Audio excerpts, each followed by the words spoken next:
Are you waiting to start a poultry project? This video is to inspire you that you can start in a small way. Alright, so I visited a friend who has started a poultry project in the house with a small capacity. So what we are seeing now is 1000 bed capacity poultry house, and it is divided into two compartments, one to host about 500 plus and the other house to host almost 400 to 500 house.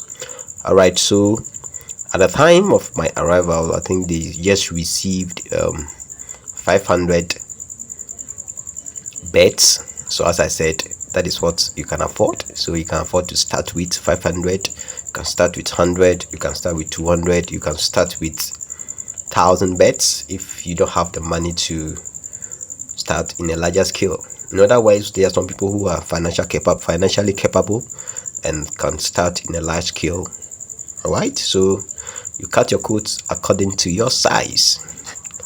All right, so the beds arrive, and because the pen is big, they are advised to just use a small portion, and that is to enable them to be able to be together so that they can be able to produce enough heat for them. They can also be able to monitor them, and also they can be at an enclosed area. All right, so because they are small, so they advise to use the trays so that the chicks can get access to the feeds regularly. And you can see that the water is on the floor and they are able to have outsects, and you can see the lighting system, and you can see the bulbs are to also produce heat for them.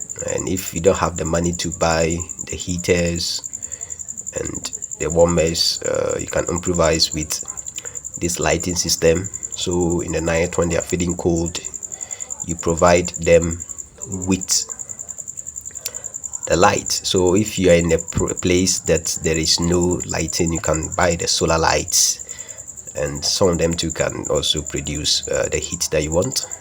So over here he's changing their feeds, and I think this is the third time during the day that he's changing the feeds, because some of them they leave their droppings in the feeds.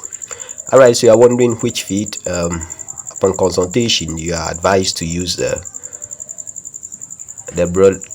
broiler status, and for your information, these are layers, and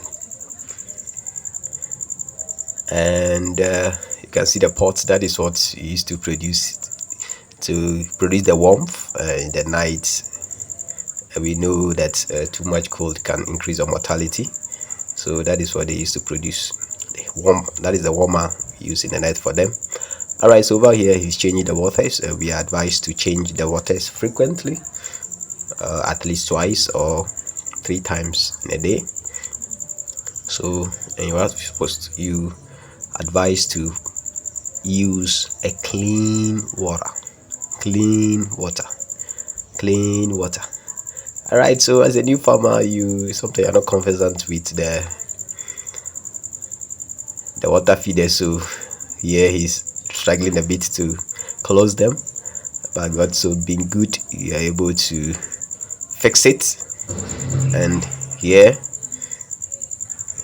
he is changing and coming to drop it for them. And as chicks, when you enter, they all want to go to one side.